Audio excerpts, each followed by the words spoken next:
All right. The last few lectures have been a philosophical roller coaster of ups and downs. We'll see a theory, we'll see its strengths, we'll get convinced of it, and then we'll find out that it's got severe problems that might be unovercomable. But then, fortunately, another theory comes to the rescue, salvaging the strengths of the previous theory and also overcoming the faults of it. And then the same thing happens.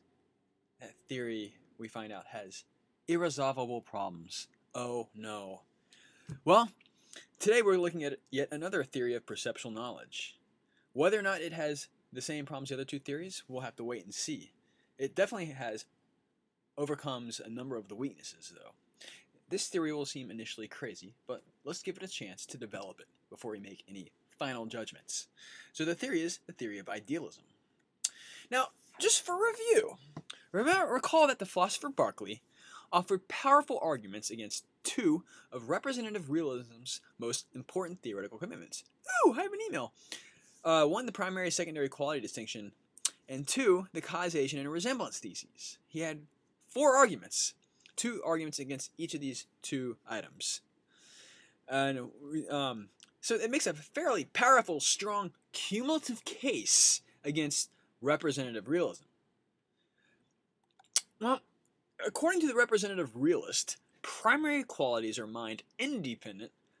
That is, primary qualities are mind-independent qualities of physical objects, and secondary qualities, on the other hand, are mind-dependent. But recall, Berkeley offered two arguments against the primary/secondary quality distinction.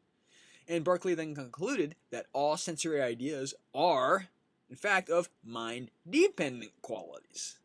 That is, we have no reason to believe that our sensory ideas resemble the mind-independent qualities of physical objects. But our sensory ideas are what we directly perceive. Berkeley also challenged the causation thesis. We have no reasons to believe that our sensory ideas are caused by physical objects. Instead, what we do have good evidence of is that our sensory ideas are caused by other sensory ideas or by minds. For we, as minds, cause sensory ideas all the time by imagining things. We have these causal powers built into us where we can produce ideas. We're like little batteries. But the problem is, we do that because we're minds. We have intellects, we have wills, we have imagination. It's hard to believe, though, how a thumbtack or a cup could produce an idea in your mind. So much for the causation thesis, then. And then, but for further review, then, to know that some effect E is in fact an effect of some cause C, you have to first perceive the cause C, and then you have to perceive the effect E, and you should do it multiple times. But we never perceive the alleged causes of our sensory ideas, which are allegedly these physical objects. Instead, the only thing we ever perceive are the ideas themselves, what we call the effects of the physical objects. So we never perceive the causes, because we never perceive physical objects. Well, given that we never perceive physical objects, we can't say we know that physical objects cause our sensory ideas. Once again, we cannot say that we know. Where knowledge is, we believe it, it's true, and we have good reasons to believe that it's true. Remember that knowledge is a philosophical term, and we have to define it in a very precise way. And we can't say that we know it, that physical objects cause sensory ideas. So, this would be the stool of representative realism, and Berkeley is pretty much kicked out all the legs of it. Finally, Berkeley challenges the resemblance thesis. This is just one.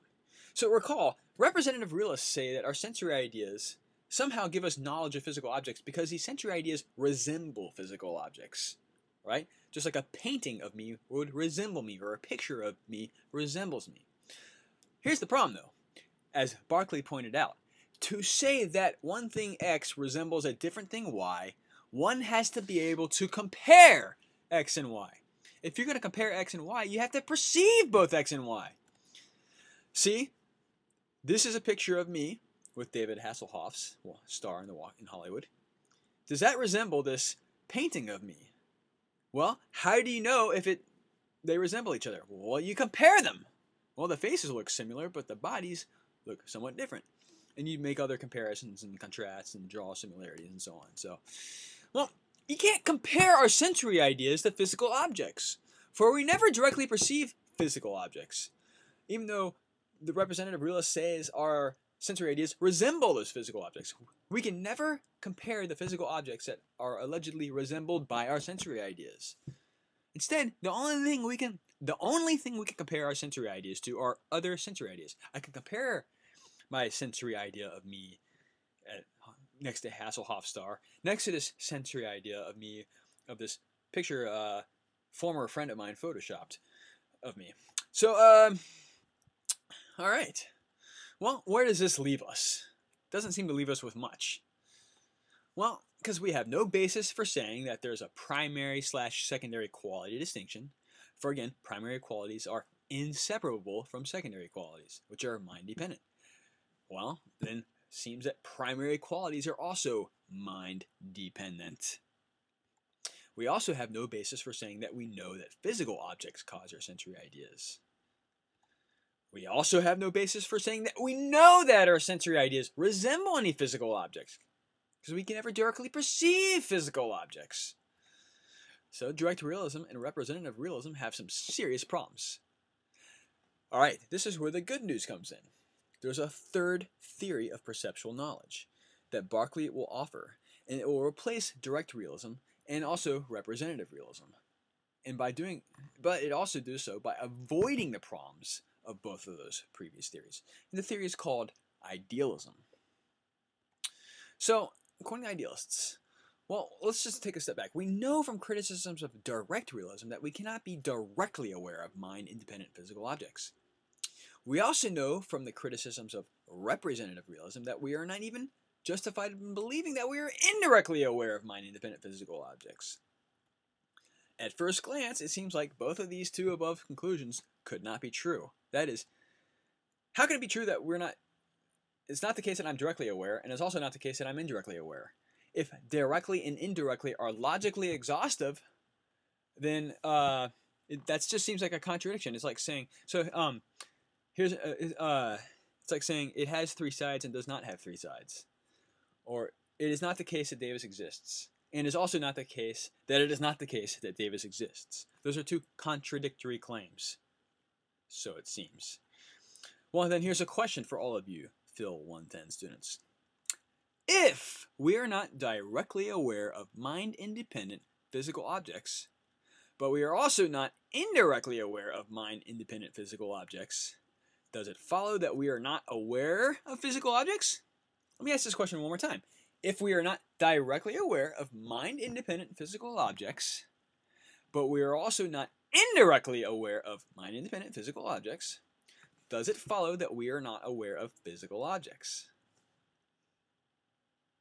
Alright, well just think about it for 10 seconds. Look at the question, look at the words in it, think carefully. Use your critical thinking skills that I hope you've developed over the course of this semester. A few more seconds. Select your answer. Maybe say it out loud. Okay. The answer is no. Recall, Berkeley is going to argue that it does not follow at all that if we're not directly or indirectly... let's try that again. Berkeley argues that it does not follow at all that if we are not directly or indirectly aware of mind-independent physical objects, then we are not aware of physical objects. It's what philosophers call a non sequitur. The conclusion does not follow from the premises. The argument's not valid. Here would be the argument. Premise 1, it is not the case that we are directly aware of mind-independent physical objects. Premise 2, it is not the case that we are indirectly aware of mind-independent physical objects. Conclusion, so it is not the case that we are aware of physical objects. Well, there's a problem with this argument. There's a big gaping flaw. And I hope you've caught on to it. Alright, well, Berkeley is going to argue, of course, that 3 doesn't follow from 1 and 2, but why? It's because of this flaw. Well, because Berkeley argues that we are aware of physical objects. It's just that these physical objects are not mind-independent. So, you notice how the conclusion is we're not aware of physical objects. You can't conclude that from, all you conclude is that we're not aware of mind-independent physical objects. But physical objects is not the same thing as mind-independent physical objects. According to Berkeley, then, we can satisfy our intuitions that we in fact are directly aware of physical objects, such as tables and chairs. And Berkeley can agree with a representative realist that we are only directly aware of sensory ideas. How do you do that? Well, what you do is you take physical objects to just be collections of sensory ideas. Here's his argument then. Premise 1, we are directly aware of physical objects. Premise 2, we are only directly aware of sensory ideas. Conclusion, so physical objects must be collections of sensory ideas. Well, so we've got the basics then, the beginnings of a theory of perceptual knowledge called idealism. And recall that any theory of perceptual knowledge is going to have to answer 3 questions. For review, question 1, how should we characterize the objects that we typically say we perceive? That is the everyday world of tables and chairs. Question 2, what sort of access do we have to these objects? And question 3, in virtue of what can we justifiably say we know about these objects? In other words, how does perception yield knowledge? Well, here's the answer to question 1, which recall is, how should we say we characterize the objects that we typically say we perceive? That is the everyday world of tables and chairs. The answer is, well, idealism, this is where it parts ways with representative realism and direct realism. Recall, both those theories share in common the realism component, which holds that there are mind-independent physical objects that exist and have the properties they have independently of any perceiver.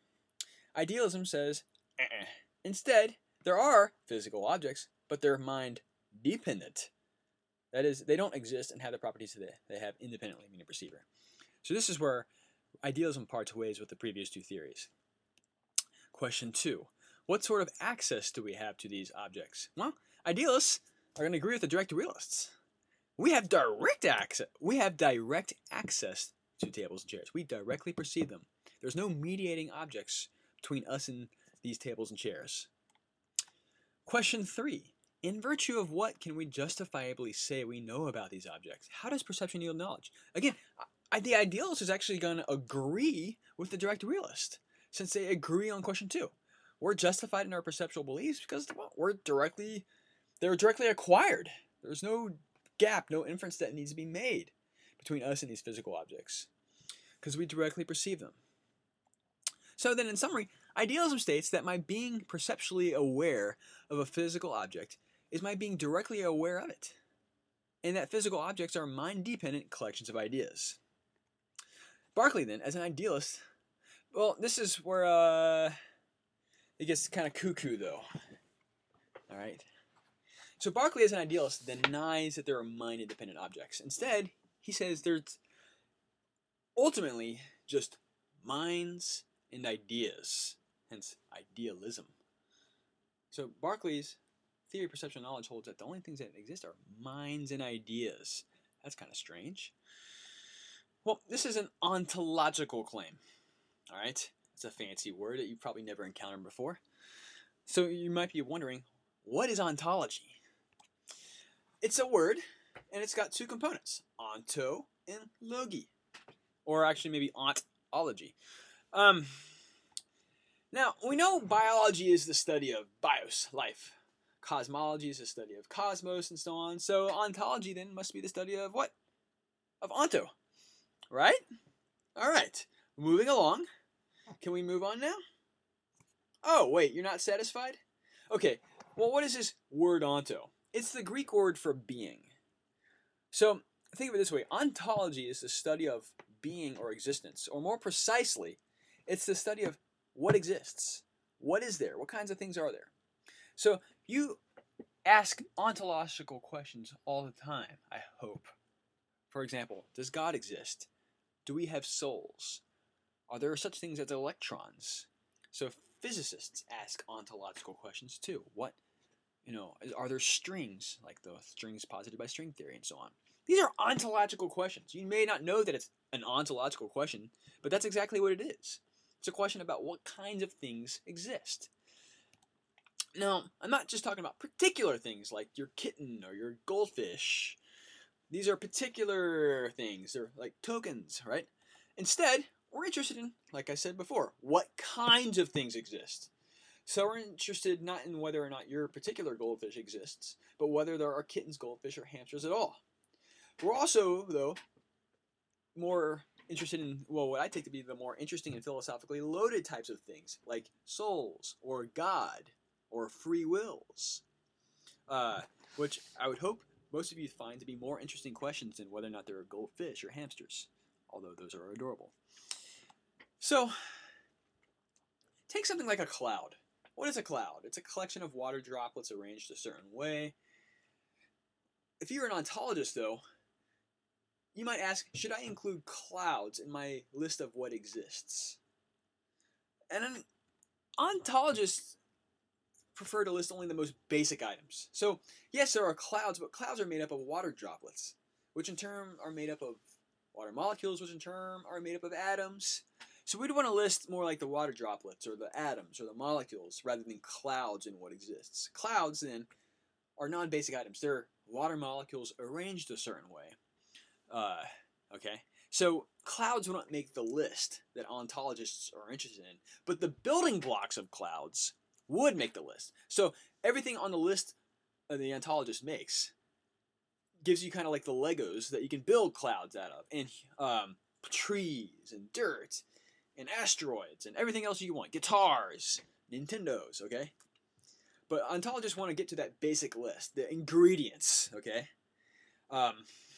Other scientists look at how the ingredients are arranged, perhaps. So then the idealist has what we'd say is a very sparse, minimalist ontology. There's just two kinds of things on it: minds and ideas. What we're called then, the Berkeleyan idealist believes that physical objects are collections of sensory ideas. So they'd say a cloud is a collection of the sensory ideas that make up a cloud. Well, given the nature of ideas, though, there's a really interesting consequence that follows from the above claim. So it's worth stressing this again. The Berkeleyan idealist believes that physical objects are collections of sensory ideas. Well, given the nature of ideas, remember, ideas are made by minds. They're produced by minds. They have their existence because of minds. So there's this interesting consequence then. The consequence is this: it is logically impossible for physical objects to exist unperceived. Once again, it is logically impossible for physical objects to exist unperceived.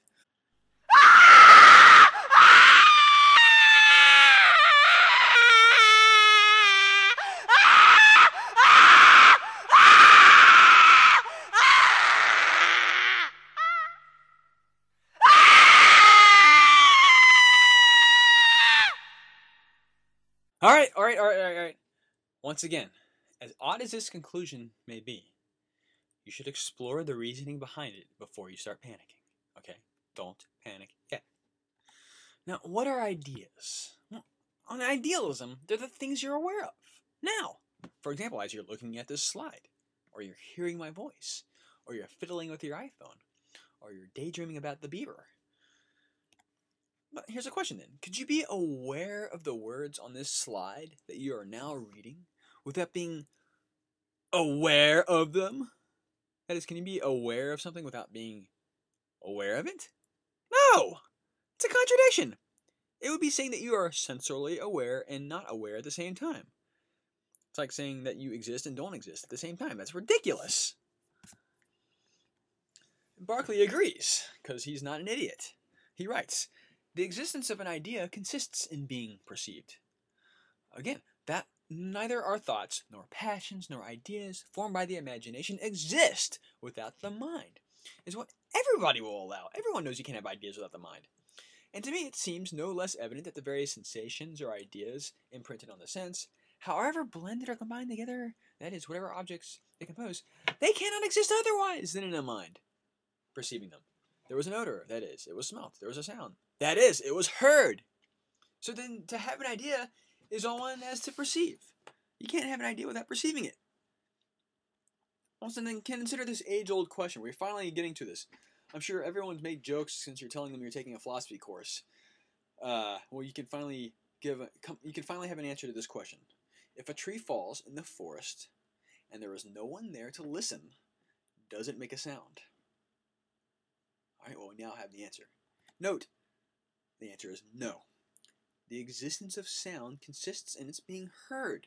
So if a tree falls in the forest and there's no one around to hear it, it does not make a sound. So, of course, if someone's in the woods, like Larry, and they cut the tree down, then they will hear it because it makes a sound, because there's sound exists in being perceived. But that's not what we're talking about. So this is what Berkeley says about all sensory ideas. They're being. They're existing just as they're being perceived. To be is to be perceived. So it is logically impossible that a sensory idea exists unperceived. It's like 2 plus 2 being 5. Okay? Then to say that an idea exists unperceived is to say that a perceived thing exists unperceived. And that is, again, it's a contradiction. Well, then we have an argument. We're not far from the conclusion that physical objects cannot exist unperceived. Premise 1, physical objects are collections of sensory ideas. We argued that fairly extensively earlier. Premise 2, it is logically impossible for sensory ideas to exist unperceived. Conclusion, so it is logically impossible for physical objects to exist unperceived. Well, here's an objection. Can't you imagine an unperceived object? Don't we do it all the time? Isn't it in fact really easy to imagine physical objects that exist unperceived? For example, couldn't you imagine trees in your front yard existing when there's no one around? Well, this perhaps could be motivated as an objection then against this argument Berkeley's just made. So here's the argument. Premise 1, if we can imagine some state of affairs, then the state of affairs is logically possible. Premise 2, we can imagine a tree existing unperceived. Conclusion, so it is possible for a tree to exist unperceived. If this argument works, then Berkeley's theory has a serious problem.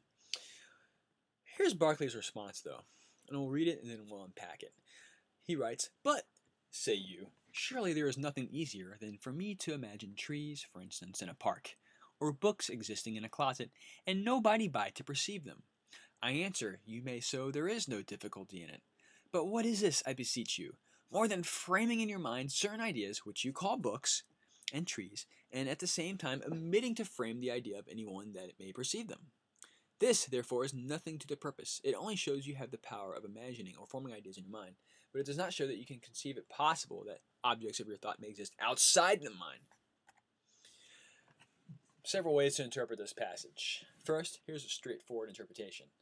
When we attempt to imagine a tree existing unperceived, what we're doing is we're calling up in our imagination tree ideas.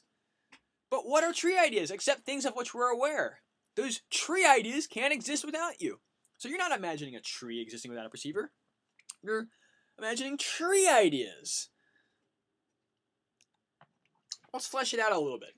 Suppose you're in a park and you see a crowd of people surrounding and admiring a tree. Well, those people then would be perceiving the tree. But suppose then that some of these people leave, and then some others, and finally there's 4 people left, and then they leave. So there's no one left. So it seems that there's this tree, and there's no one perceiving it. Aha! We can imagine a tree without it being perceived then. Huh?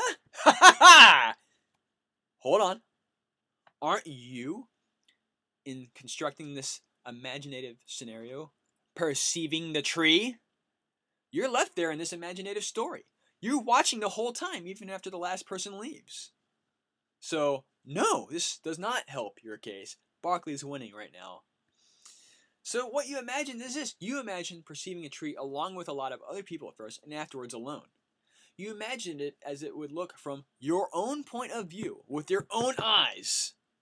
So it turns out that you didn't imagine an unperceived tree at all. You imagined a perceived tree. That's just what imagination is. When you imagine a pink elephant, you're imagining what it would be like for you to see a pink elephant. Imagining a thing then just is imagining perceiving it. It's not like you can imagine it without any perspective. There's always going to be some standpoint. So, well, if trees and tables and chairs, basically all physical objects only exist when perceived, this leads to another problem. What happens when you leave your house for the day? Does that just mean your bed, desk, and TV just disappear until you get home? And then they reappear? Yeah, this seems like a problem for idealism.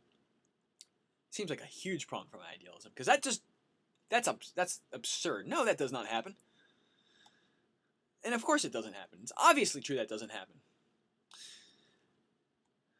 But the problem is, if there's no one around to perceive that stuff, doesn't that entail that Berkeley's got it all wrong and that idealism is false? Well, no. Berkeley agrees with you that when you leave your house, your bed, desk, and everything else still remains, even if, you know, your roommate's gone, your girlfriend's gone, or your brother's gone, your parents are gone as well. He agrees with you. He agrees with this common sense conclusion, but how can he, given his theoretical commitments, especially his claim that ideas can't exist unperceived and that all physical objects are just collections of ideas? That is, how can Berkeley affirm the following two claims? Claim 1, physical objects as collections of sensory ideas only exist when perceived, and claim 2, when you and everyone else that lives at your house leave home, the physical objects in your house continue to exist. How can he affirm that? Dun-dun-dun-dun-dun. Oh, I asked the same question again. Well, 1 and 2 just seem to contradict each other. Dun-dun-dun-dun-dun. Answer! Even though you aren't home, God perceives all the physical objects, which are really collections of sensory ideas in your home. So even though no human minds are around to perceive some physical object, God, who is omnipresent, which just means present everywhere, does perceive those physical objects. So they can continue to exist. Problem solved. Here's an objection, though. Berkeley can't appeal to God to salvage his crazy thesis. Why not? Asks Berkeley. Well, because God doesn't exist, someone might say. Well, that's actually a good question. And it's also the topic of the next unit in our class. Arguments for and against the existence of God. So I think before we conclude that Berkeley's theory is hopelessly flawed, let's assess the evidence pro and con for the existence of God, which we do starting with the next lecture. Good day.